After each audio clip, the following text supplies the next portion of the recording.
Hello friends, welcome to target for IQ. This is Mohammad Kumar Jain. देखिए, target for IQ platform पे अब हम एक बहुत जल्दी एक नया बैच इंट्रोड्यूस करने जा रहे हैं जो specially UP and UK APO के लिए होगा। क्योंकि इन दोनों का यदि हम बात करते हैं उत्तर प्रदेश और उत्तराखंड की, तो इसमें जो एपीओ के जो एग्ज़ाम हैं उनका जो सिलेबस है वो कॉमन है। तो इसके लिए अब हम एक कॉमन बैच लेके आ रहे हैं UP UK APO prelims exam के लिए स्पेशली।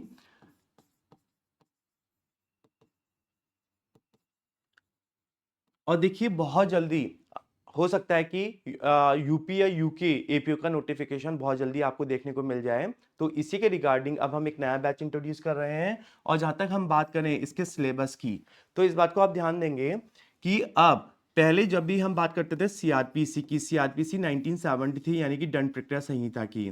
अब चूंकि आप सब जानते हैं कि 1 जुलाई 2024 से अब नए क्रिमिनल एक्ट्स लागू होने जा रहे हैं। तो ये मैं आपको बता दूं कि अब तक जो सीआरपीसी 1973 है उसको अब रिप्लेस किया जा रहा है भारतीय नागरिक सुरक्षा संहिता से, भारतीय नागरिक सुरक्षा संहिता से।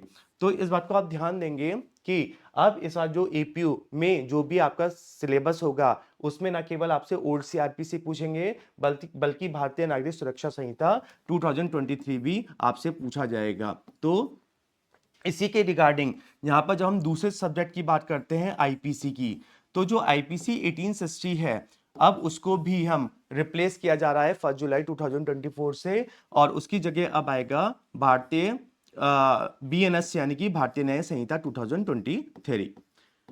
और इसी तरह से जो आपके सिलेबस में जो इंडियन एविडेंस एक्ट यानी कि भारतीय साक्ष्य अधिनियम था, इंडियन एविडेंस एक्ट 1872, अब उसकी जगह भी एक नया एक्ट रिप्लेस किया जा रहा है। वो है आपका भारतीय साक्ष्य अधिनियम 2023। देखिए, अब मसला यहाँ पर यह आता है कि अभी तक जो एपीओ की मैं बात करूं, तो एपीओ में आपका जो सीआरपीसी, आईपीसी और इंडियन एविडेंस एक्ट आता था।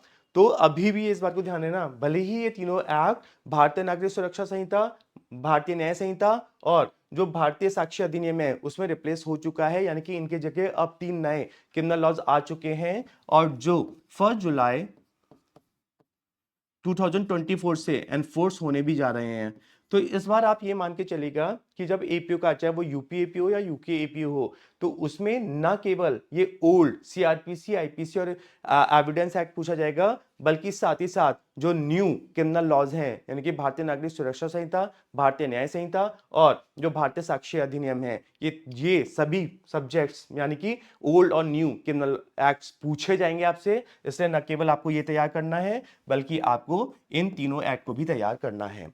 और साथ ही साथ मैं भी आपको ये बता दूं कि जो ये बैच हम इंट्रोड्यूस करने जा रहे हैं उसमें आपको ओल्ड प्लस ये न्यू क्रिमिनल एक्ट्स हैं वो आपको पढ़ाए जाएंगे। और साथ ही साथ हम बात करें, यदि हम बात करते हैं पुलिस रेगुलेशन एक्ट की, तो एपीयू में आपका पुलिस रेगुलेशन एक्ट भी पढ़ाया जाएगा।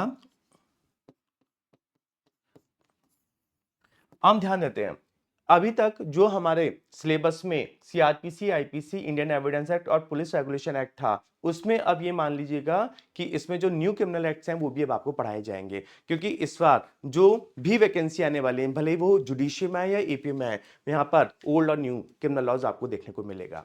तो आप में से जो कोई भी ये न्यू क्रिमिनल एक्ट्स पढ़ना चाहते हैं और साथ ही साथ ये पूरा एपीओ का सिलेबस आप प्रीलिम्स पॉइंट ऑफ व्यू से कवर करना चाहते हैं, तो आप हमारे बैच को जल्दी से जल्दी ज्वाइन कर सकते हैं। और मैं आपको ये भी बता दूं कि हमारे इस क्लास में आपको लाइव क्लास तो मिलेगी ही मिलेगी, साथ में यदि आप लाइव क्लास नहीं ले पा रहे हैं किसी वजह से, तो आप रिकॉर्डेड क्लास भी देख सकते हैं। साथ ही साथ आपको यहाँ पर टेस्ट सीरीज भी मिलेगी, यानी कि आपको कम से कम 30 टेस्ट सीरीज हम प्रीलिम्स पॉइंट ऑफ व्यू से एमसीक्यूज के देंगे, ताकि आप उसमें आराम से प्रैक्टिस कर सकें। और यदि आपको कभी कोई प्रॉब्लम है तो आप डायरेक्ट टीचर से भी कंसल्ट कर सकते हैं एक रीजनेबल टाइम में। तो यदि आप में से जो कोई भी इस बैच को ज्वाइन करना चाहते हैं, तो वो इस वीडियो के डिस्क्रिप्शन में दिए गए फोन नंबर्स पे कॉन्टैक्ट करके जल्दी से जल्दी आप इन बैचेस को ज्वाइन कर सकते हैं। Thank you so much.